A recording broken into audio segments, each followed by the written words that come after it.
Avez-vous déjà rêvé de reprendre vos études? Eh bien, au Kenya, Priscilla Sitienei l'a fait, et pas n'importe quel âge. Elle est retournée à l'école il y a 4 ans, soit à l'âge de 94 ans. Un défi réussi, car dans quelques mois, elle se présentera à l'examen de fin d'école primaire. Adi, bonsoir, racontez-nous cette histoire incroyable. Incroyable histoire, oui. Celle d'une femme qui a toujours regretté le fait de ne pas avoir eu la chance d'étudier. Et c'est vrai que c'était il y a 4 ans.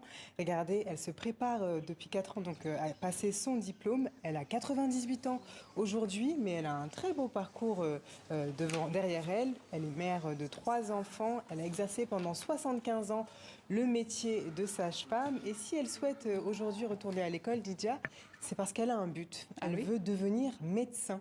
Waouh. Voilà. Elle n'est pas prête de terminer ses études voilà, alors. Elle a fini ses études. Un courage et une ambition sans limite pour cette doyenne qui apprend à lire, à écrire et à compter avec des enfants de 8 ans. Écoutez-la nous expliquer ce qui l'a poussée à se lancer dans cette aventure. Quand j'ai annoncé à mes enfants que je retournais à l'école, aucun d'eux ne s'est opposé à l'idée.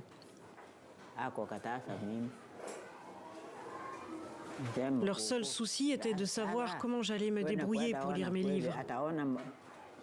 Puis je leur ai dit que j'allais faire preuve de patience et apprendre à écrire, étape par étape, sou la direction des enseignants. J'aimerais devenir médecin parce que jusqu'ici, je faisais le métier de sage-femme.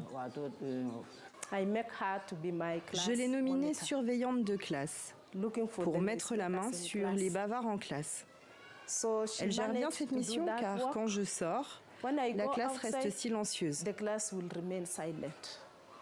Gogo, la doyenne, les canalise en leur disant « lisons, lisons ». Je trouve ça très motivant pour les élèves, mais aussi pour moi-même. Et à 98 ans, Nydia, tous les élèves de l'école la surnomment Gogo. Gogo qui veut dire grand-mère dans sa langue maternelle, le Kalenjin. C'est vrai que son parcours inspire donc tous ses enfants à l'école, les plus jeunes, mais aussi le monde du cinéma, puisque récemment, un documentaire lui a été consacré. Le film s'intitule Gogo et a été réalisé par le Français Pascal Plisson. On y découvre donc tout le parcours de cette femme.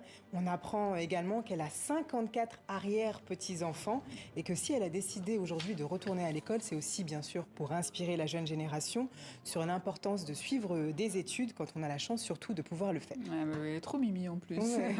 Et si elle a pu reprendre ses études, c'est parce qu'elle a bénéficié d'un programme de financement du gouvernement kényan. Oui, le gouvernement a mis ces subventions en place depuis 2003 pour tous ceux qui souhaitent financer leur scolarité donc au niveau école primaire.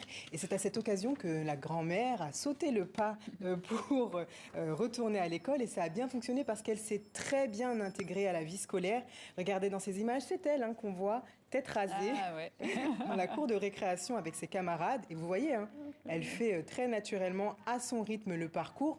Dès que l'horloge sonne dans la cour de récréation avec ses camarades, ils font des exercices, ils chantent, ils dansent. Et elle nous dit qu'elle adore ça, faire de l'exercice. Ah bah vous m'étonnez.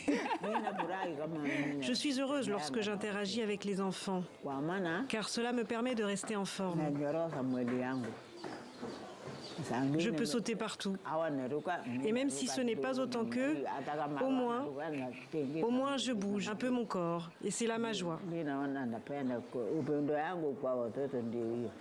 Oh là là, quel exemple pour de nombreuses personnes qui font pas de sport, pas de sport et qui ne travaillent pas leur cerveau. Ouais, c'est vrai. Quand est-ce que vous avez arrêté les études, vous? Quand est-ce que vous avez fini plutôt? 25 ans. 25 ans. Ouais. Okay. C'était beaucoup plus tôt, ouais. Ah oui, mais pourquoi pas reprendre? Il y a 2 ans, nous dit-on à l'oreillette. Oui, voilà, c'était il y a 2 ans, on va dire ça. Mais pourquoi pas reprendre vraiment, Hadi? Merci beaucoup pour l'idée.